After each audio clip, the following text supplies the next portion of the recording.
আমি একটি ডিভোর্সি মেয়েকে বিয়ে করেছি, তাই আমার ফ্যামিলি মেনে নেয়নি এবং আমার এলাকার মানুষ আমাকে আর আমার ওয়াইফকে নানা বাজে কথা শুনান। আমি কি ওকে বিয়ে করে ভুল করেছি? এ ব্যাপারে ইসলাম কি বলে জানাবেন।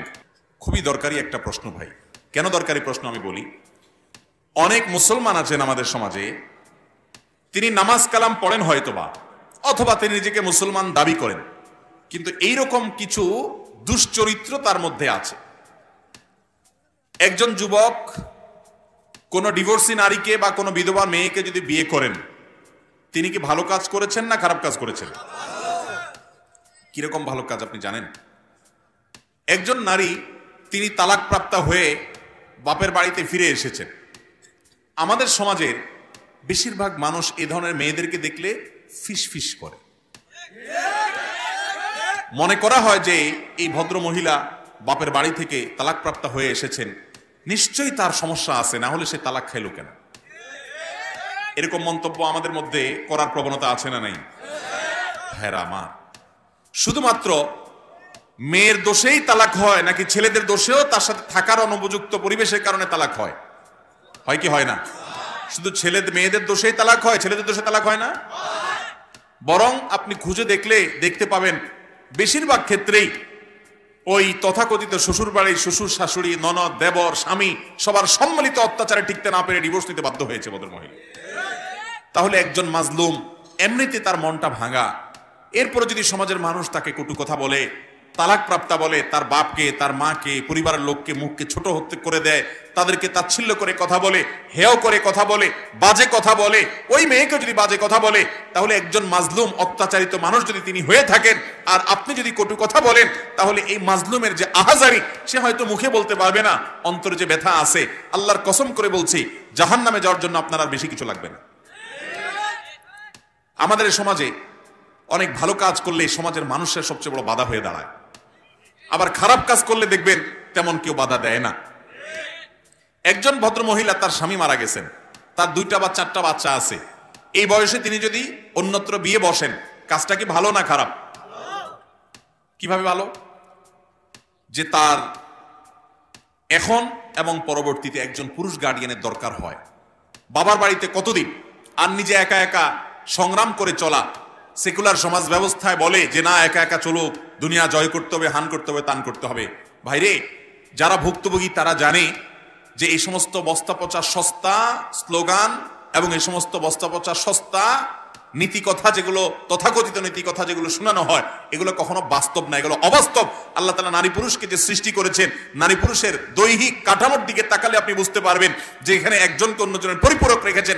এখানে পৃথক থেকে তথাকথিত স্বাধীনতার নামে আলাদা থেকে জীবনযাপন করা এটা কখনো সুখকর হয়?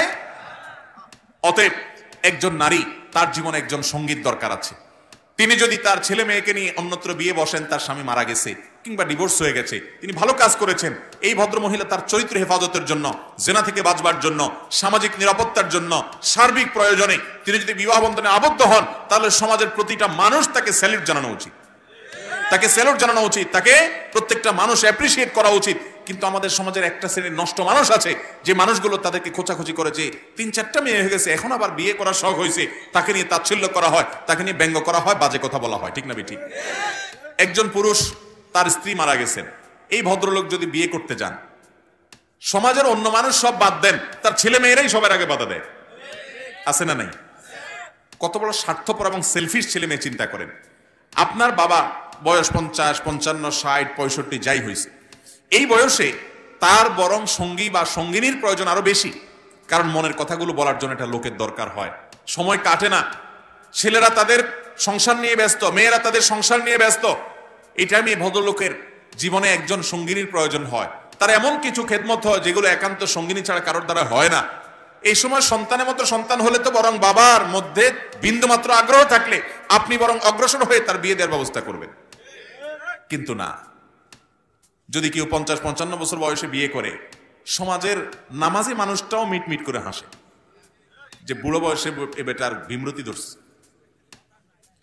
এগুলো হলো আমাদের সমাজের কুসংস্কার, এগুলো আমাদেরকে দূর করতে হবে ইনশাআল্লাহ। যদি কোনো নারী, বিধবা নারীকে কোনো যুবক বিয়ে করে, কোনো মানুষ বিয়ে করে, কাজটা কি ভালো না খারাপ? একজন মাজলুমা, একজন অত্যাচারিতা, একজন নিগৃহীতা, একজন নির্যাতিতা, একজন অসহায় নারীকে যদি কেউ বিয়ে করে তার উপকার করে, পরিবারকে কথা থেকে বাঁচায় এবং আশ্রয় হয়ে দাঁড়ায়, তাহলে সেক্ষেত্রে কাজটা ভালো হলো না খারাপ হলো? এই ভালো কাজটাকে যদি কেউ খারাপ বলে, এ হলো সমাজের সবচেয়ে খারাপ মানুষ। অতএব আমরা এগুলোর বিরুদ্ধে প্রত্যেকটা মানুষকে কাজ করতে হবে, চেষ্টা করবো তো ইনশাআল্লাহ। কোনো বিধবা মেয়েকে বিয়ে করা কোনো দোষের বিষয় নয়, কোনো তালাকপ্রাপ্তা মেয়েকে বিয়ে করা কোনো দোষের কিছু নয়। আপনি যদি তাকে ভালো মনে করেন অবশ্যই তাকে বিয়ে শাদী করবেন। এবং একইভাবে কোনো পুরুষ তিনি তার স্ত্রী মারা যাওয়ার পরে অন্য কোনো নারীকে বিয়ে করলে, কোনো নারী তার স্বামী মারা যাওয়ার পরে বা তালাকপ্রাপ্ত হওয়ার পরে, এমনকি 2-4টা সন্তানও থাকে যদি, তারপর তিনি যদি অন্যত্র বিয়ে করেন, সেটা কখনো মন্দ না, সেটা অবশ্যই ভালো। আপনি সাহাবীদের জীবনে যদি দেখেন, নবী করিম সাল্লাল্লাহু আলাইহি ওয়াসাল্লামের সাহাবীরা যারা গোটা পৃথিবীর নেতৃত্বের আসনে চলে গেছেন মাত্র কয়েক বছরের ব্যবধানে, সেই মহামনীষীরা, ইসলামের ইতিহাসের সোনালী যুগের শ্রেষ্ঠ মানুষেরা, কোরআন যাদের প্রশংসা করেছে, তাদের জীবনে ঘাটেন, দেখবেন বেশিরভাগ সাহাবীদের জীবনীতে দেখবেন হয় তালাকপ্রাপ্তা বিয়ে করেছেন বা বিধবা বিয়ে করেছেন। স্বয়ং আমাদের নবী করিম সাল্লাল্লাহু আলাইহি ওয়াসাল্লামের জীবনে যদি আপনি দেখেন, আয়েশা রাদিয়াল্লাহু তাআলা আনহা ছাড়া বাকি তার যে সহধর্মিণীরা ছিলেন, কেউ হয়তো আগের সংসারে তার স্বামী দুনিয়া থেকে চলে গেছেন, মারা গেছেন, বিধবা হয়ে গেছেন, তাকে তিনি বিয়ে করেছেন। এই ধরনের তার বিয়েগুলো দেখবেন বেশিরভাগ ক্ষেত্রে। অতএব আমাদের কোনো যুবকরা যদি সেই কাজ করে, তাহলে তো সাহাবীদের সুন্নাতের উপর আমল করলো, নবী সাল্লাল্লাহু আলাইহি ওয়াসাল্লামের সুন্নাতের উপর আমল করলো।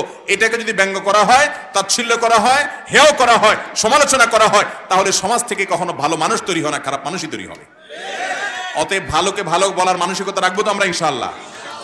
এই ধরনের যুবকদেরকে আর আমরা সৎসাহস দেব যে হ্যাঁ তুমি সৎসাহস এর কাজ করেছো, তাকে আমরা প্রেরণা দেব। আল্লাহ তাআলা আমাদের সবার রুচিগুলোকে উন্নত এবং ভালো রুচিতে পরিণত করার তৌফিক দান করুন।